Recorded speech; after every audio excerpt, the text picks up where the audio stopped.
اعوذ باللہ من الشیطان الرجیم بسم اللہ الرحمن الرحیم الحمد للہ رب العالمین الصلاۃ والسلام علی محمد وعلی آلہ وسلم۔ انشاءاللہ آج ہم سورہ بنی اسرائیل کے 11ویں رکوع کا مطالعہ کریں گے۔ اس سے پچھلے رکوع کا خاتمہ اس بات پہ ہوا تھا کہ منکرین حق میں ایسے لوگ بھی شامل ہیں جو داعی حق سے یہ مطالبہ کرتے ہیں کہ اگر آپ واقعتاً اللہ تعالیٰ کے رسول ہیں تو پھر آپ کے لیے سونے چاندی کا ایک محل ہونا چاہیے جس میں آپ ٹھاٹھ باٹھ سے رہیں، یا پھر آپ ہمیں آسمان پہ چڑھ کے دکھائیں اور وہاں سے ایک لکھی لکھائی کتاب جو ہے وہ لے کر آئیں جسے ہم بذات خود پڑھ سکیں۔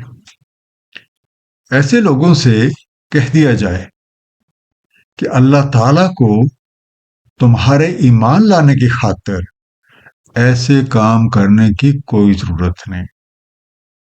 اور جہاں تک میرا تعلق ہے، میں نے تو کبھی بڑائی کا دعویٰ ہی نہیں کیا، بلکہ میں بھی تمہاری طرح ایک بشر ہوں۔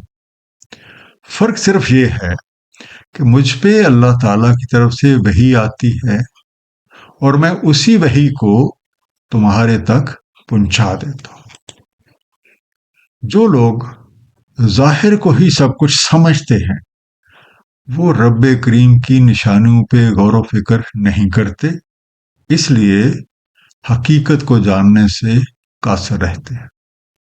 آئیے مطالعہ قرآن کا آغاز اس دعا کے ساتھ کرتے ہیں کہ اللہ تعالیٰ ہم سب کو نبی پاک صلی اللہ علیہ وآلہ وسلم کے طفیل قرآن کریم کا صحیح مفہوم عطا فرمائے۔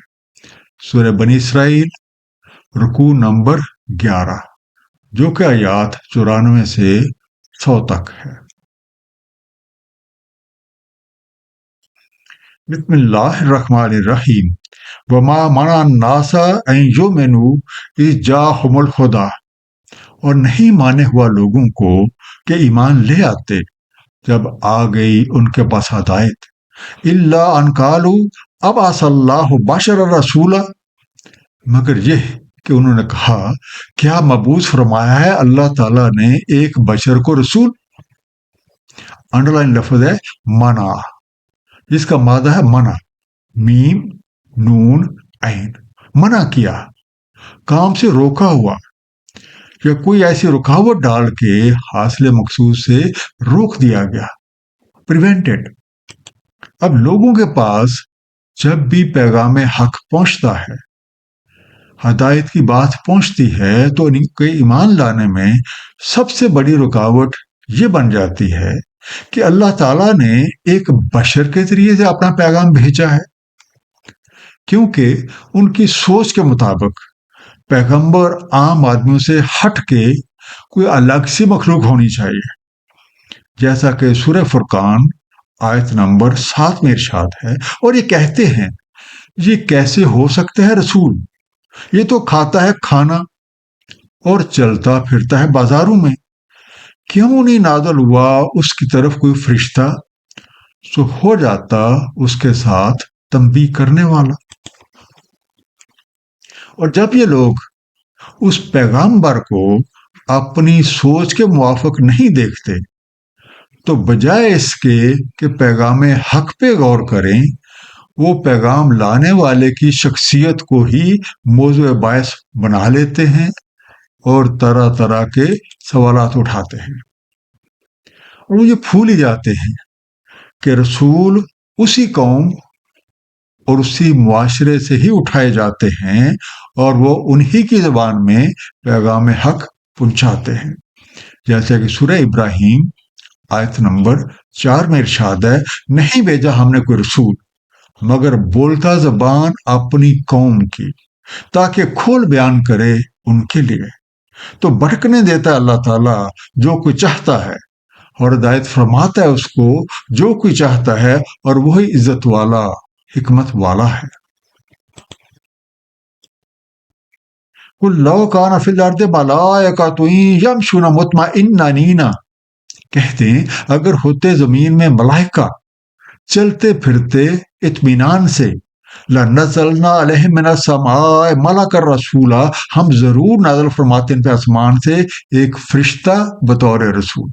یمشونا، اس کا مادہ مشی، میم شین یہ، چلتے پھرتے، واکنگ.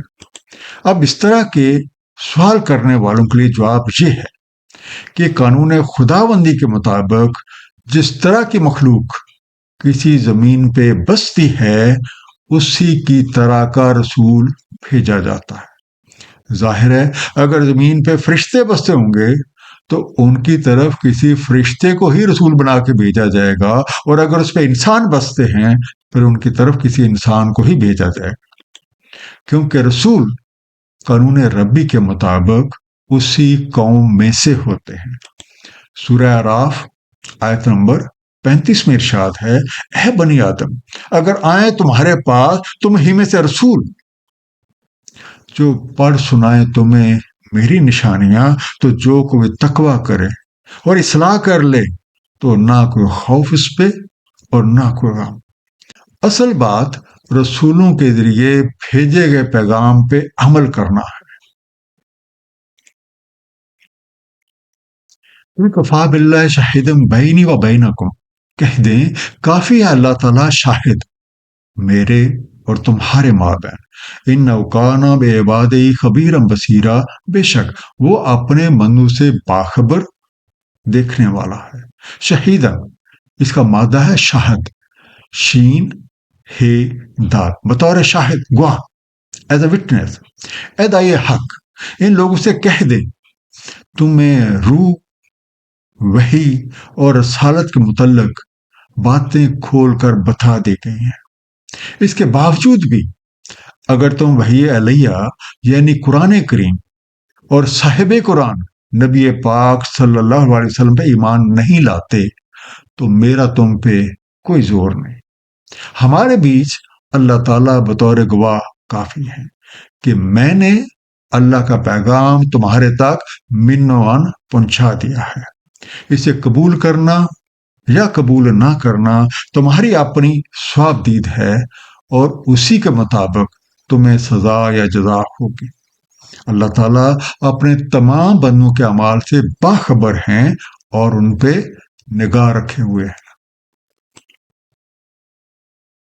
وَمَن يَهْدِ اللَّهُ فَهُوَ الْمُهْتَدِ، اور جس کو اللہ تعالیٰ ہدایت فرمائے تو وہی ہدایت یافتہ ہے. وَمَن يُضْلِلْ فَلَن تَجِدَ لَهُ أَوْلِيَاءَ مِن دُونِهِ، اور جس کو بھٹکنے دے تو ہرگز نہ پاؤ گے تم اس کے لیے کوئی دوست اس کے علاوہ. وَنَحْشُرُهُمْ يَوْمَ الْقِيَامَةِ عَلَى وُجُوهِهِمْ عُمْيًا وَبُكْمًا وَصُمًّا، ہم اکٹھا کریں گے انہیں یوم القیامہ کو منہ کے بل، اندھے، گونگے اور بہرے. مَأْوَاهُمْ جہنم، ان کا ٹھکانہ جہنم ہے. کلما خبت زدناہم سعیرا، اور جب بھی وہ دھیمی ہونے لگے گی ہم اسے مزید بڑھا دیں گے.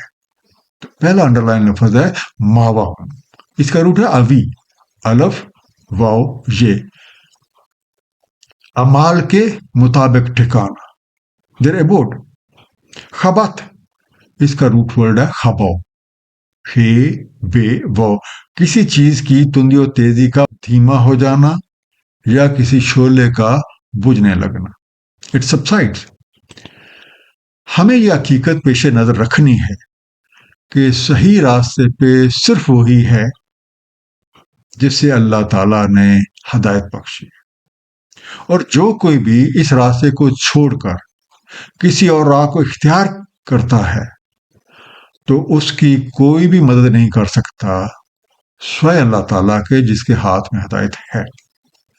روز قیامت ہدایت سے منہ موڑنے والوں کو اوندے منہ لا کھڑا کیا جائے گا، اور اس دنیا میں عقل و فکر سے آری یہ لوگ اگلے جہان میں اندھے، گونگے اور بہرے اٹھائے جائیں گے. ان کا ٹھکانہ جہنم ہے، اور جب کبھی بھی اس جہنم کی سختی کم ہونے لگے گی اسے مزید بڑھا دیا جائے گا. ذالک جزاؤہم بانہم کفروا بآیاتنا، یہ ان کی جزا ہے کیونکہ انہوں نے کفر کیا ہماری نشانیوں کے ساتھ. وَقَالُوا أَإِذَا كُنَّا عِظَامًا وَرُفَاتًا أَإِنَّا لَمَبْعُوثُونَ خَلْقًا جَدِيدًا.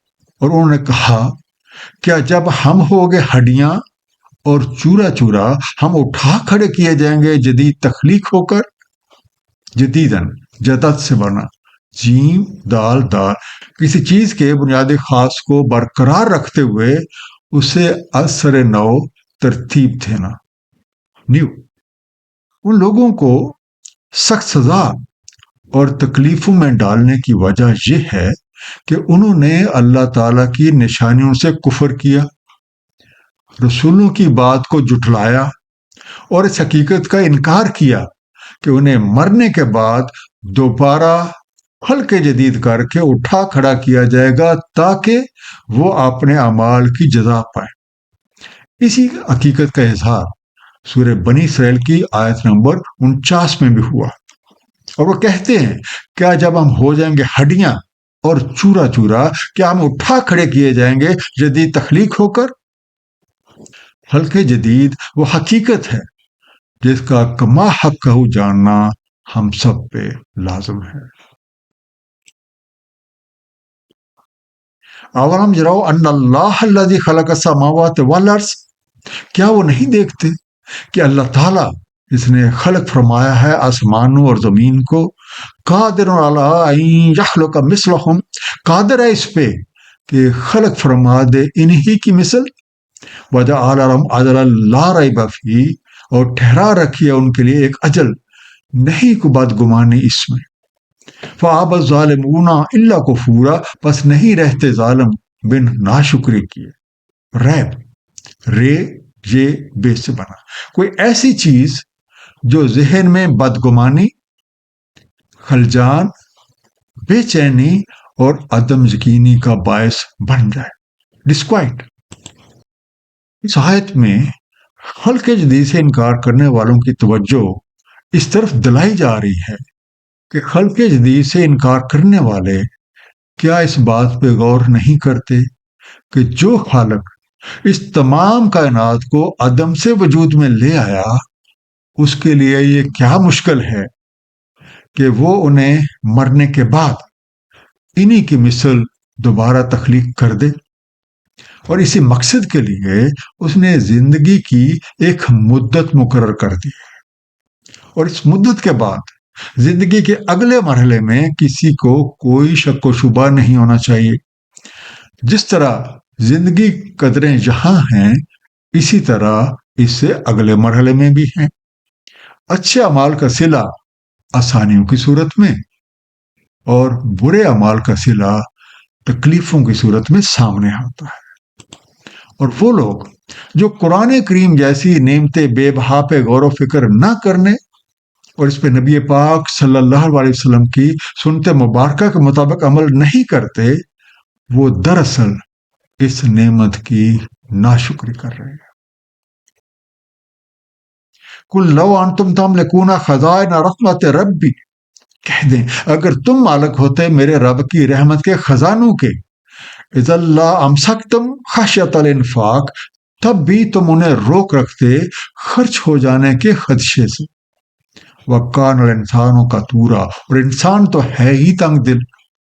خزائنہ خزان سے بنا، خے زے نون گنجینا، کسی طرح کا جمع کردہ مال و دولت، ٹریئرز.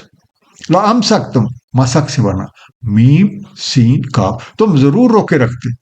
Surely you would with hold. زندگی کے اگلے مرحلے سے انکار اور اسی زندگی کو سب کچھ سمجھ لینے کا نتیجہ یہ ہے کہ ایسے لوگ مال و دولت کو سمیٹ سمیٹ کر رکھتے ہیں اور اسے مخلوق خدا کی بھلائی کے لیے خرچ نہیں کرتے. اگر کبھی ان سے کوئی ضرورت مند سوال کرتا ہے تو یہ کہہ کے ٹال دیتے ہیں کہ یہ تو بمشکل ہماری اپنی ضروریات پوری کرنے کے لیے ہے. وہ یہ سمجھتے ہیں کہ اگر وہ دوسروں پہ کچھ خرچ کریں گے تو ان کا مال ختم ہو جائے گا. ان کی یہ ذہنیت اس حد تک پختہ ہو جاتی ہے کہ اگر انہیں رب کریم کی طرف سے لامحدود خزانے بھی مل جائیں تب بھی یہ انہیں سمیٹ سمیٹ کے رکھیں گے کہ کہیں خرچ نہ ہو جائے۔ اس کی وجہ یہ ہے کہ اس زندگی کو سب کچھ سمجھنے والا شخص تنگ نظر اور بخیل ہو جاتا ہے، جبکہ حقیقت کا علم رکھنے والے کی نگاہ میں وسعت اور دل میں کشادگی پیدا ہو جاتی ہے۔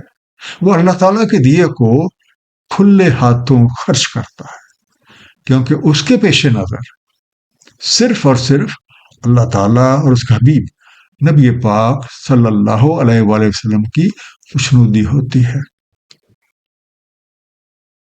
ایک مختصر سا خلاصہ اس رکوع کا، لوگوں کے پاس جب بھی ہدایت پہنچتی ہے تو ان کے ایمان لانے میں سب سے بڑی رکاوٹ یہ بات بن جاتی ہے کہ اللہ تعالیٰ نے انہی میں سے ایک بشر کو اپنا پیغام دے کر بھیجا ہے، کیونکہ ان کی سوچ کے مطابق پیغمبر عام آدمی سے ہٹ کر کوئی الگ سے مخلوق ہونی چاہیے۔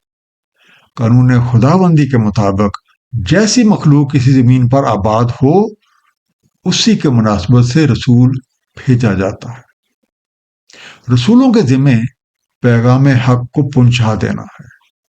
جو کوئی اسے قبول کر کے ہدایت کا طالب بن جاتا ہے تو اللہ تعالیٰ اسے ہدایت فرما دیتے ہیں، اور جو لوگ پیغام حق سے اندھے پن کا مظاہرہ کرتے ہیں وہ اگلے جہان میں اندھے، گونگے اور بہرے اٹھائے جاتے ہیں، اور ان کا ٹھکانہ جہنم ہے، اور ان کا بڑا قصور اللہ تعالیٰ کی نشانیوں پہ غور و فکر نہ کرنا اور خلق جدید ہو کے دوبارہ اٹھائے جانے کے بارے میں شک و شبے میں پڑے رہنا ہے۔ موجودہ زندگی کو ہی سب کچھ سمجھ لینے کا نتیجہ یہ ہے کہ پیغام حق سے منہ موڑنے والے مال و دولت کو سمیٹ سمیٹ کر رکھتے ہیں اور اسے مخلوق خدا کی بھلائی کے لیے خرچ نہیں کرتے۔